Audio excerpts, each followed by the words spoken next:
Hello வணக்கம் அனைவருக்கும். இந்த வீடியோவில் என்ன பார்க்க போகிறோன்னா, ஆர்ஆர்பிலேருந்து என்டிபிசி எக்ஸாமுக்கான நோட்டிஃபிகேஷன் ரிலீஸ் ஆயிருக்கு. என்டிபிசினா என்னென்னு பார்த்தீங்கன்னா, நான் டெக்னிக்கல் பாப்புலர் கேட்டகரின்னு சொல்லுவாங்க. ஸோ டெக்னிக்கல் அல்லாத போஸ்ட்டுக்கான நோட்டிஃபிகேஷன். ஸோ இது ரொம்ப ஒரு முக்கியமான எக்ஸாம் தான் ஆர்ஆர்பியில். கிராஜுவேட்னால் நீங்கள் ஒரு டிகிரி முடிச்சிருக்கணும், ஓகேங்களா. So degree level examination. So முக்கியமான டீட்டெயில்ஸ்லாம் பார்க்கலாமா. ஸோ என்னென்னு பார்த்தீங்கன்னா, இது எதுக்கான ஆன்லைன் அப்ளிகேஷன் எப்போ ஓப்பன் ஆச்சுன்னு பார்த்தீங்கன்னா 21/10 அக்டோபர் 21 ஓப்பன் ஆகிருக்கு. எப்போ முடியுதுன்னு பார்த்தீங்கன்னா 1 மாதம் டைம் இருக்குது. 20 நவம்பர் 20/11 வரைக்கும் இருக்குது. பேமெண்ட் பண்ணுறதுக்கு லாஸ்ட் டேட்டு 22/11. ஸோ மாடிஃபிகேஷன், அதாவது எடிட் ஏதாச்சும் பண்ணணும், தப்பாக ஏதாச்சும் பண்ணிட்டீங்கன்னா அதை எடிட் பண்ணுறதுக்கான ஆப்ஷன் எப்போனா 23லேருந்து 2/12 வரைக்கும் ஆப்ஷனில் இருக்கும். ஸோ இதெல்லாமே முக்கியமான டேட்ஸ், ஓகேங்களா. ஸோ அடுத்து பாருங்கள், என்னென்ன போஸ்ட் அப்படி இருக்குது அப்படின்னு சொல்லி பார்த்தீங்கன்னா 6 விதமான போஸ்ட்டுக்காக கால்ஃபர் பண்ணுறாங்க. ஃபஸ்ட்டு பார்த்தீங்கன்னா chief commercial come ticket supervisor. இதுதான் நிறைய பேர் ப்ரிஃபர் பண்ணுற போஸ்ட்டு. ஸோ இதோட லெவல் அதிலே கொடுத்துருக்காங்க, லெவல் 6. சென்ட்ரல் கவர்மெண்ட்டை பொறுத்த வரைக்கும் நீங்கள் அடுத்து இப்போ இருக்கிறது 7th பே கமிஷன், அடுத்து 8th பே கமிஷன் வரப்போகுது. ஸோ சேலரி இதை விட அதிகமாக ஆகும். ஸோ எல்லாருமே நம்பி கண்டிப்பாக படிக்கலாம். ஸோ இதோட இனிஷியல் பே வந்துட்டு பேசிக் பே 35,400 இருக்கலாம். ஆனால் அதோட அலவன்ஸ் எல்லாமே சேர்த்து நீங்கள் வரப்போ 50,000 to 60,000 அந்த ரேஞ்சு உங்கள் சேலரி போயிடும். ஸோ பார்த்துக்கோங்க. அதுக்கேற்ற அடுத்த கொஸ்டின் பார்த்தீங்கன்னா ஸ்டேஷன் மாஸ்டர். ஸோ நீங்கள் எல்லாருமே பார்த்துருப்பீங்க, ஸ்டேஷன் மாஸ்டர்னு ஒருத்தர் இருப்பார். அடுத்து கூட்ஸ் ட்ரெயின் மேனேஜர். இது யாருன்னு பார்த்தீங்கன்னா கூட்ஸ் ட்ரெயின்ஸ்னால் ட்ரெயின்லேயே ட்ராவல் பண்ணுறவங்க. அடுத்து பார்த்தீங்கன்னா இந்த junior cum assistant, junior accountant assistant cum டைப்பிஸ்ட்டும் சீனியர் கிளர்க்கும் பார்த்தீங்கன்னா ஆஃபீஸ் ஒர்க்கு. ஸோ நீங்கள் ஆஃபீஸ்லேயே ஒர்க் பண்ணுற மாதிரி இருக்கும், வெளியே எங்கேயும் போகிற மாதிரி ட்ரெயினில் ட்ராவல் பண்ணுற மாதிரி இருக்காது. அடுத்து பார்த்திங்கன்னா டிராஃபிக் அசிஸ்டண்ட்டு. இது ஒரு 50,000 வேக்கன்சி.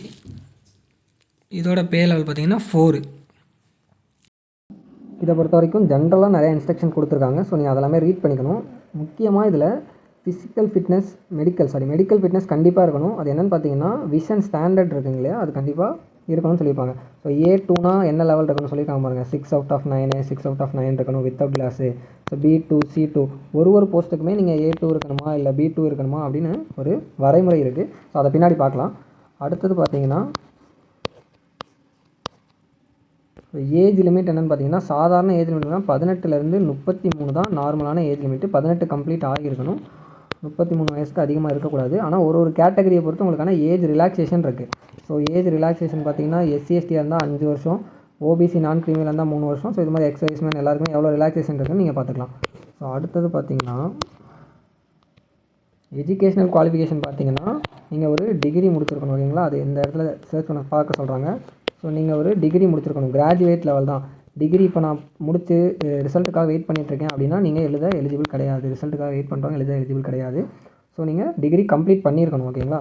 அடுத்தது பாருங்கள், எக்ஸாமினேஷன் ஃபீஸ் சொல்லியிருக்காங்க. ஃபீஸ் பார்த்தீங்கன்னா 500 rupees normal. So SC/ST, women, transgender, PWBD இவங்களுக்கெல்லாம் பார்த்தீங்கன்னா எக்ஸைஸ் பார்த்தீங்கன்னா 250 ரூபா, ஓகேங்களா. நீங்கள் ஃபஸ்ட்டு CBT லெவல் இருக்குங்க இல்லையா, அந்த ஃபஸ்ட்டு எக்ஸாம் போய் அப்பியர் ஆனிங்கன்னா இந்த அமௌண்ட்டே உங்களுக்கு ரீஃபண்ட் பண்ணிடுவாங்க, சரிங்களா.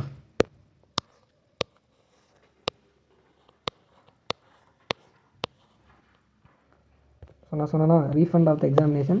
நீங்கள் CBTனா என்னென்னு பார்த்தீங்கன்னா கம்ப்யூட்டர் பேஸ்டு டெஸ்ட்டு, ஓகேங்களா. First test computer based test, second டெஸ்ட்டும் கம்ப்யூட்டர் பேஸ்ட் டெஸ்ட்டு தான். அதை நீங்கள் அட்டன் பண்ணிட்டீங்கன்னா உங்களோட ஃபீஸ் அமௌண்ட்டை எவ்வளோ ரீஃபண்ட் பண்ணுவாங்க அப்படின்னு சொல்லியிருக்காங்க. அதுக்கு உங்களோட name, account holder, account number இதெல்லாமே கேட்பாங்க. அதெல்லாமே நீங்கள் அப்ளை பண்ணும்போதே கரெக்டாக கொடுத்துடணும்.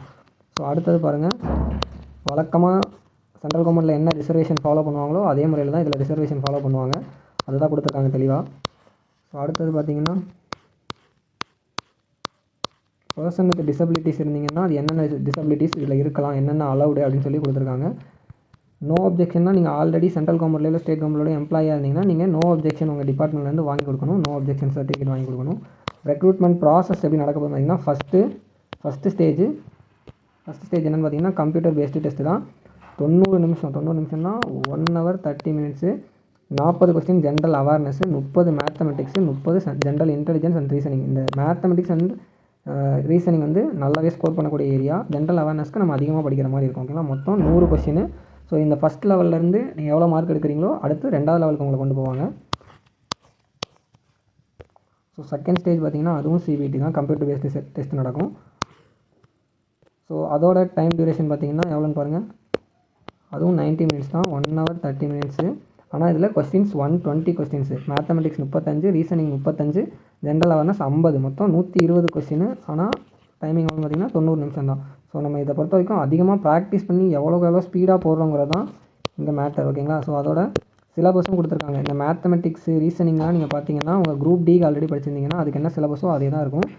மேத்தமெட்டிக்ஸ் ரீசனிங் எப்போவுமே சிலபஸ் மாறாது, அது என்ன இருக்குதோ அது காலங்காலத்துக்கும் அதே தான் இருக்கும். ஸோ ஜென்ரல் அவேர்னஸ் பொறுத்த வரைக்கும் நம்ம படிக்கிற மாதிரி இருக்கும். சயின்ஸ் இருக்கும், ஆர்ட்டு, கல்ச்சரு, ஹிஸ்ட்ரி இருக்குது, எக்கனாமிக்ஸ் இருக்குது, ஜியாகிரஃபி, இந்தியன் பாலிட்டி, இது எல்லாமே சேர்ந்தது தான் ஜென்ரல் அவேர்னஸ்ங்கிறது. ஸோ அது வெயிட்டேஜ் இருக்கிறதா நம்ம அதுவே கண்டிப்பாக படித்தாகணும். அடுத்தது பார்த்திங்கன்னா சில போஸ்ட்டுக்கு மட்டும், என்ன போஸ்ட் பார்த்திங்கன்னா ஸ்டேஷன் மாஸ்டருக்கும் டிராஃபிக் அசிஸ்டன்ட் போஸ்ட்டுக்கும் கம்ப்யூட்டர் பேஸ்டு ஆப்டிடியூட் டெஸ்ட்டுன்னு ஒன்று இருக்குது. ஸோ இதில் பார்த்தீங்கன்னா நீங்கள் கண்டிப்பாக மினிமம் ஸ்கோர் எடுக்கணும், 42 மார்க் எடுக்கணும்னு சொல்லியிருக்காங்க, சரிங்களா. யாருக்குமே இதில் எந்த இதுவும் கிடையாது, எல்லாருமே இந்த மினிமம் மார்க் எடுத்தாகணும். ஏன்னா இது 3rd லெவலாக உங்களுக்கு வைக்க போகிற டெஸ்ட்டு, இந்த ஸ்டேஷன் மாஸ்டர் அண்ட் டிராஃபிக் அசிஸ்டண்ட்டுக்காக. ஸோ இதுக்கான சிலபஸ் இந்த வெப்சைட்டில் இருக்குன்னு சொல்லி கொடுத்துருக்காங்க. ஸோ அதில் போய்ட்டு பார்த்துக்கலாம் இதுக்கான சிலபஸை. ஃபஸ்ட்டு CBT 1 2 கிளியர் பண்ணுறதுக்கான வேலைகளை தான் நம்ம பார்க்கணும். இதை அப்புறமா கூட பார்த்துக்கலாம், சரிங்களா. இது கம்ப்யூட்டர் ரிலேட்டட் நாலேஜ் தான். ஸோ அடுத்தது பார்த்திங்கன்னா computer based typing skill test இருக்குது. இது ஒரு சில போஸ்ட்டுக்கு இருக்குது. ஸோ எதுக்கு எது இருக்குன்னு பார்த்துடலாம் பாருங்கள். ஸோ கூட்ஸ் மேனேஜருக்கு எந்த ஸ்கில் டெஸ்ட்டும் இல்லை, 1 2 மட்டும்தான் CBT. அதே மாதிரி டிக்கெட் சூப்பர்வைசருக்கும் எந்த டெஸ்ட்டும் இல்லை. அடுத்தது பார்த்திங்கன்னா ஸ்டேஷன் மாஸ்டருக்கும் டிராஃபிக் அசிஸ்டண்ட்டுக்கும் கம்ப்யூட்டர் பேஸ்டு ஆப்டிடியூட் டெஸ்ட் இருக்குது. கிளர்க்குக்கும் அக்கௌண்டண்ட்டுக்கும் computer based typing skill test இருக்குது. ஸோ டைப்பிங் இதிலே கொடுத்துருக்காங்க பாருங்கள். டைப்பிங்க்கு மார்க் கிடையாது, ஆனால் நீங்கள் குவாலிஃபை ஆகணும். 30 வேர்ட்ஸ் per minute அடிக்கணும். இங்கிலீஷாக இருந்தால் ஹிந்தியாக இருந்தால் 25 வேர்ட்ஸ் per minute நீங்கள் அடிக்கணும். இங்கிலீஷாக இருந்தால் 30 வேர்ட்ஸ் per minute உங்களுக்கு அடிக்க தெரியணும், ஓகேங்களா. ஸோ இதெல்லாம் தான். அதுக்கப்புறமா என்ன இருக்குன்னு பார்த்தீங்கன்னா மெடிக்கல் டெஸ்ட் இருக்கும், டாக்குமெண்ட் வெரிஃபிகேஷன் இருக்கும், சர்டிஃபிகேட்லாம் வெரிஃபை பண்ணுவாங்க. அதுக்கப்புறம் வந்து பார்த்திங்கன்னா மெடிக்கல் டெஸ்ட் இருக்கும். மெடிக்கல் டெஸ்ட் முடிஞ்சதுக்கப்புறமா ஃபைனல் லிஸ்ட் விட்டு உங்களுக்கு ஜாப் அலோகேட் பண்ணுவாங்க.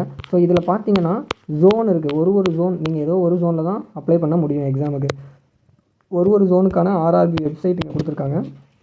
நம்மளது RRB சென்னை, இதுதான் நம்ம சவுத்தனில் உள்ளது. ஸோ பார்த்துக்கோங்க, ஜோனில் என்னென்ன வேக்கன்சி இருக்குதுன்னு சொல்லி பார்த்து அதுக்கேற்ற மாதிரி அப்ளை பண்ணுங்கள். ஒவ்வொருத்தரும் ஒவ்வொரு ஜோனில் அப்ளை பண்ணுவாங்க. ஸோ பார்த்தீங்கன்னா நிறைய பேர் பார்த்துருப்பீங்க, குரூப் டி எக்ஸாம் எழுத போகும்போதெல்லாம் நார்த் இந்தியன் பீப்புள் நிறையா அங்கே இருக்கிறத பார்த்துருப்பீங்க. அவங்கெல்லாம் சவுத்தன் ஜோன் வேணும்னு அப்ளை பண்ணி இங்கே வந்து எழுதுறாங்க.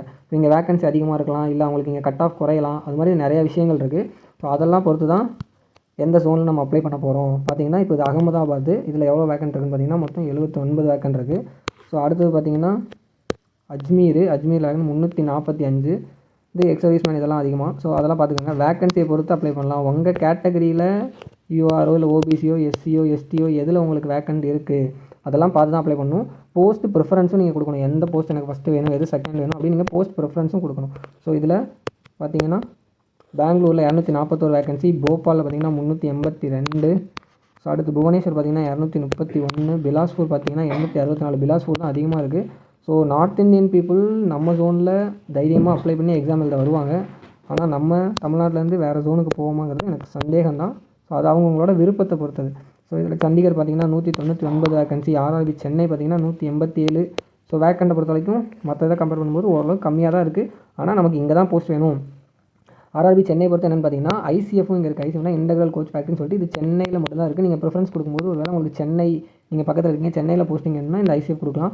ஆனால் இதில் வேக்கண்ட்லாம் இதில் ரொம்ப கம்மியாக தான் இருக்குது. ஸோ இந்த ஜூனியர் அக்கௌண்டண்ட்டில் வேணால் வேக்கண்ட் அதிகமாக இருக்குது, பார்த்துக்கோங்க. 108 + 17 வேக்கண்ட் இருக்குது. ஸோ சென்னை அப்ளை பண்ணுறவங்க. கோரக்பூர் பார்த்திங்கன்னா 111. இது மாதிரி ஒரு ஜோன் இருக்குது. கவுஹாத்தி, ஜம்மு, ஸ்ரீநகர்.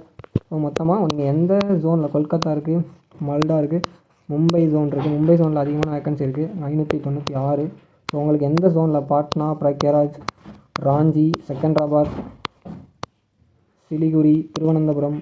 ஸோ உங்களுக்கு எந்த ஜோனில் வேணும்னு நீங்கள் நினைக்கிறீங்களோ அங்கே அப்ளை பண்ணலாம். இது டோட்டல் வேக்கன்சி. ஸோ எந்த ஜோனில் நீங்கள் அப்ளை பண்ணுறீங்களோ அந்த ஜோனில் மட்டும் தான் அப்ளை பண்ண முடியும். அந்த ஜோனில் என்ன கட் ஆஃப் வருதோ அதுதான் உங்களுக்கான கட் ஆஃப். அந்த ஜோனில் தான் நீங்கள் போய் ஃபஸ்ட்டு CBT, செகண்ட் CBT எல்லா எக்ஸாமுமே எழுத மாதிரி இருக்கும். அதே மாதிரி நீங்கள் போஸ்ட்டுக்கும் ப்ரிஃபரன்ஸ் கொடுக்குற மாதிரி இருக்கும். எந்த போஸ்ட் உங்களுக்கு வேணும், உங்களுக்கு ஆஃபீஸ் ஒர்க்கே வேணுமா, இல்லை நான் ட்ரெயினில் ட்ராவல் பண்ண போகிறேன்னா, இல்லை டிக்கெட் சூப்பர்வைசராக ஆக போகிறேன்னா அப்படிங்கிறத நீங்கள் முடிவு பண்ணி அதுக்கேற்ற மாதிரி போஸ்ட் ப்ரிஃபரன்ஸ் கொடுக்கலாம். ஸோ ஒரு நல்ல வேக்கன்சி தான். RRB குரூப் டி எக்ஸாமுக்கு ஆல்ரெடி நிறைய பேர் படிச்சுட்டு இருப்பீங்க. அதில் படித்தவங்களாம் கண்டிப்பாக இதுக்கும் அப்ளை பண்ணி இதையுமே படிக்கலாம். சூப்பரான வேக்கன்சி தான், சூப்பரான போஸ்ட் தான் எல்லாமே. நீங்கள் குரூப் டியை விட குரூப் டி ஃபிசிக்கலாக அதிகமாக ஒர்க் பண்ணுற மாதிரி இருக்கும். இது வந்து இன்னும் நல்ல சேலரியில் நல்லா செட்டில் ஆகிறதுக்கான நிறையா வாய்ப்புகள் இருக்குது. ஸோ எல்லாருமே நல்லா படிங்க. எக்ஸாமுக்கு எல்லாருமே முக்கியமாக முன்னாடியே அப்ளை பண்ணுங்கள். எப்படி அப்ளை பண்ணுறங்கிறதெல்லாம் நிறையா பார்த்துட்டு எந்த ஜோனில் அப்ளை பண்ணலாம், என்ன ப்ரிஃபரன்ஸ் கொடுக்கலாம், இது எல்லாமே முடிவு பண்ணிவிட்டு அப்புறமா அப்ளை பண்ணுங்கள்.